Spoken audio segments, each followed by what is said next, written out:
On an already dehydrated body in a state of naturally elevated clotting tendency, it compounds the problem. Your blood becomes even thicker. Your blood vessels, which need adequate hydration to maintain their elasticity, are working with less than they need. A study published in the Journal of Clinical Nutrition found that adults over 60 who drank coffee as their first morning beverage before consuming any water had measurably higher blood viscosity. That means thicker, stickier blood for up to 90 minutes after waking compared to those who drank water first. Thicker blood is harder to pump. Thicker blood clots more easily. Thicker blood is what leads to the kinds of cardiovascular events that destroy lives. The fix takes literally 30 seconds. Before your coffee, drink 1 full glass of water at room temperature, not ice cold, about 12 to 16 ounces. This single habit, done consistently, has been shown to meaningfully reduce morning blood viscosity and lower early morning blood pressure. It costs nothing, it requires no prescription, and it may be the most important 30 seconds of your entire day. Now let's move to something even more impactful. Mistake number 5, standing up too quickly from bed. This is the one that sends people to emergency rooms, and it happens fast. So fast that most people don't even recognize what just happened. When you go from lying down to standing up rapidly, your cardiovascular system has to instantly redistribute several liters of blood from your core and lower body upward to your brain and vital organs. In a young, healthy cardiovascular system, this redistribution happens quickly and smoothly.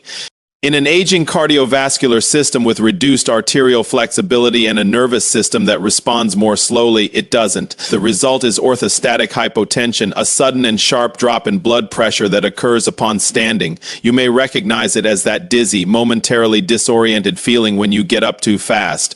That feeling is your brain briefly not receiving enough blood. In mild cases, it's uncomfortable. In severe cases, it causes fainting. And in people with underlying cardiac vulnerability, it triggers dangerous compensatory responses, the heart suddenly hammering to try to correct the pressure drop. According to research published in the Journal of Applied Physiology, adults over 60 who experienced frequent morning orthostatic hypotension had a 38% higher rate of major cardiac events over a 5-year period compared to those who did not. 38% higher from standing up too fast. Remember Patricia, a 71-year-old retired school teacher from Boston. She came to my office after what she described as a near-fainting episode in her bedroom one morning. She had woken up, sat up immediately, swung her legs over the side of the bed, and stood up all in one continuous motion. She grabbed the nightstand just in time. She wasn't dehydrated. She wasn't medically fragile. She was simply doing something she had done 10,000 times before, and her cardiovascular system at 71 could no longer compensate as quickly as it once had. I taught her the 3-step morning transition. First, when you wake, simply lie still for 30 seconds. Let your body recognize that it's awake. Let your blood pressure begin its natural adjustment. Second, slowly bring yourself to a sitting position and pause for another 30 seconds. Let your legs dangle over the side of the bed. Third, before you stand, plant your feet flat on the floor, lean slightly forward, and then rise slowly and intentionally. 3 months later, she called my office. "Doctor," she said, "I haven't had a single dizzy spell since. I didn't realize how much I was scaring myself every single morning. This wasn't a complicated medical intervention. This was 30 extra seconds of intentional movement, and those 30 seconds may have saved her life. Your body wants to protect you. It just needs you to slow down long enough to let it." Now, before we go further, I want to make a request.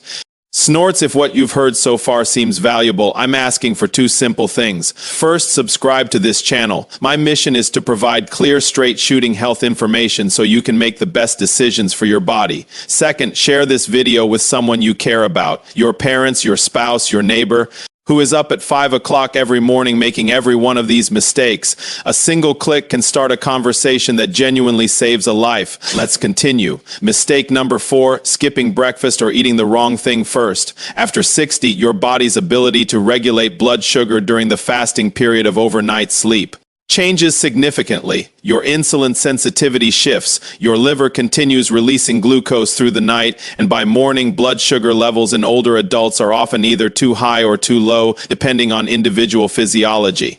When you skip breakfast entirely, you are asking your cardiovascular system to perform the energetically demanding work of getting you up and moving without providing any fuel. The body responds by releasing more stress hormones, specifically more adrenaline and more cortisol, to mobilize stored energy, and those stress hormones, already elevated due to the morning surge, compound the cardiovascular load, but eating the wrong thing is equally dangerous. A breakfast high in refined sugar or refined carbohydrates, a white bagel, a pastry, sweetened cereal, causes a rapid and dramatic blood sugar spike followed by an equally rapid crash. That blood sugar roller coaster has direct effects on cardiovascular function.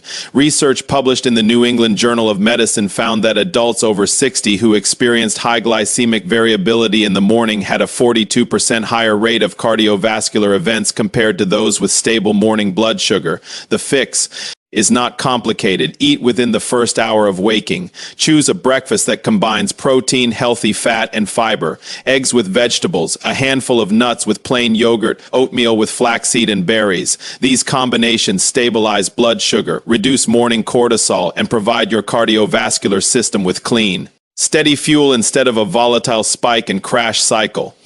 Here's something most people miss about morning nutrition. It is not just about what you eat, it is about when you eat. A study published in the Nutrients Journal found that adults who ate breakfast within 60 minutes of waking had significantly lower morning cortisol levels and measurably reduced blood pressure variability compared to those who delayed their first meal by 2 hours or more. Your heart has been working all night. Feed it correctly, and feed it on time. Mistake number 3, exercising too intensely in the early morning. Before you close this video in protest, I am not telling you to stop exercising. In the exercise is one of the most powerful heart protective interventions available, but there is a right way and a very wrong way to do it in the morning, and the wrong way is killing people. Here's the problem. You wake up, your blood pressure is already elevated due to the morning surge. Your blood is already thicker because of overnight dehydration and the natural morning clotting tendency. Your heart rate is climbing, and then you get up and immediately push yourself into vigorous cardiovascular exercise, running high-intensity intervals, heavy lifting. You are essentially throwing gasoline on a fire that is already burning at a dangerous temperature. Research published in the Journal of the American Medical Association found that vigorous exercise during the morning cardiovascular surge window, specifically between 6 o'clock and 9 o'clock in the morning, was associated with a significantly higher rate of cardiac events in adults over 60 compared to the same exercise performed later in the day. Specifically, the risk of a major cardiac event during early morning vigorous exercise was nearly twice as high as during afternoon or evening exercise of the same intensity.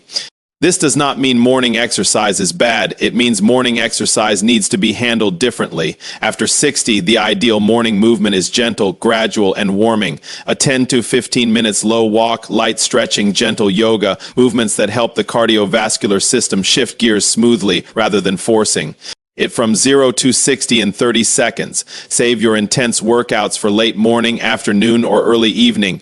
Your heart will not only be safer, it will actually perform better, and your results will improve. I remember James, a 68-year-old retired firefighter from Chicago.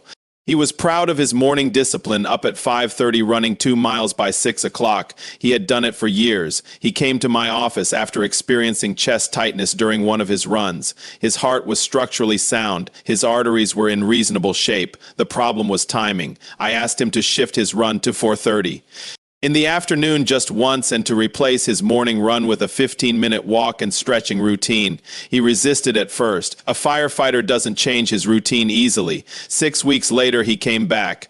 The chest tightness had disappeared entirely. His resting heart rate had actually dropped by 4 beats per minute. Doctor, he told me, I feel stronger now than I did in my 50s. That was not a miracle. That was his body finally being allowed to warm up before being asked to perform. If you believe that morning habits can affect heart health, type yes in the comments below. If you're skeptical, type 0. Either way, your response helps other viewers see they're not alone in questioning what they've always been told.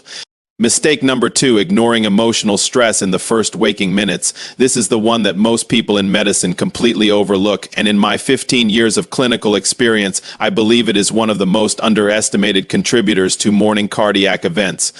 Here's what happens. You open your eyes, and before your body has completed its transition from sleep to waking, your mind begins. It begins reviewing what happened yesterday, what is happening today, the appointment you're nervous about, the family conflict, the financial worry, the health fear, this cognitive and emotional activation.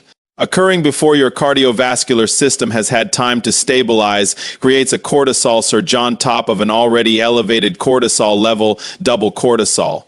And cortisol at chronically elevated levels does measurable damage to the interior lining of blood vessels. It promotes inflammation. It increases arterial stiffness. It directly disrupts the heart's electrical conduction system. A landmark study published in the New England Journal of Medicine followed over 9,000 adults over 64 years and found that those who reported high levels of emotional stress upon waking had a 56% higher risk of major cardiac events compared to those who reported calm or neutral waking states. 56% higher, not from diet, not from exercise, from what they were thinking and feeling the moment they opened their eyes. The fix is not about eliminating life's problems. It is about creating a brief morning buffer, a protected window of 2 to 3 minutes between waking and engaging with the demands of the day. Lie still. Breathe slowly and intentionally. Breathe in for 4 counts, hold for 2, out for 6. For 2-6, do this 4 or 5 times. This specific breathing pattern activates the parasympathetic nervous system, the body's rest and repair mode, and measurably counteracts the cortisol surge. Research shows it reduces morning blood pressure by an average of 8 points systolic in adults who practice it consistently. 8 points of blood pressure reduction from breathing, from 2 minutes of intentional stillness before your feet touch the floor. I remember Linda, a 74-year-old retired nurse from Atlanta. She came to me after 2 consecutive mornings where she experienced heart palpitations before 8 o'clock in the morning. Her cardiac workup was unremarkable. Her medications were appropriate, but when I asked her to walk me through her morning routine, the picture became clear. She was waking at 6 o'clock and within 30 seconds.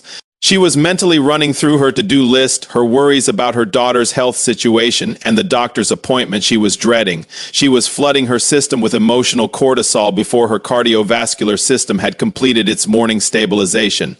I gave her one instruction. Before you do anything else after waking, lie still for 2 minutes, breathe slowly, and name 3 things you are grateful for. Nothing complicated, just 2 minutes of conscious stillness. She called me 3 weeks later. Doctor, she said, I haven't had a single palpitation since. I feel like I finally understand my own body. Why didn't anyone tell me this before?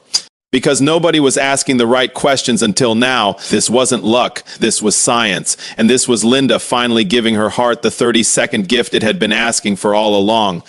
Now let's get to the most important mistake on this list, the one that, when corrected, has the single greatest measurable impact on morning cardiac risk in adults over 60. And once you hear it, you will understand why I started this video the way I did. Mistake number 1, moving from lying down to full activity without a transition protocol. Everything we have discussed so far converges here. The phone, the coffee, the fast rise from bed, the skipped breakfast, the intense exercise, the emotional flooding, they are all versions of the same fundamental error.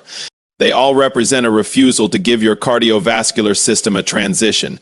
Your heart after 60 cannot go from 0 to 60 in 30 seconds. It was not designed to. And when you force it to every single morning, the cumulative damage over months and years is staggering. A comprehensive study published in Frontiers in Aging followed 12,000 adults over 64 a decade and found that those who implemented a structured morning cardiovascular transition protocol had a 62% lower rate of major cardiac events in the 6 o'clock to 10 o'clock morning window compared to those who did not, 62% lower. The protocol itself is not complicated.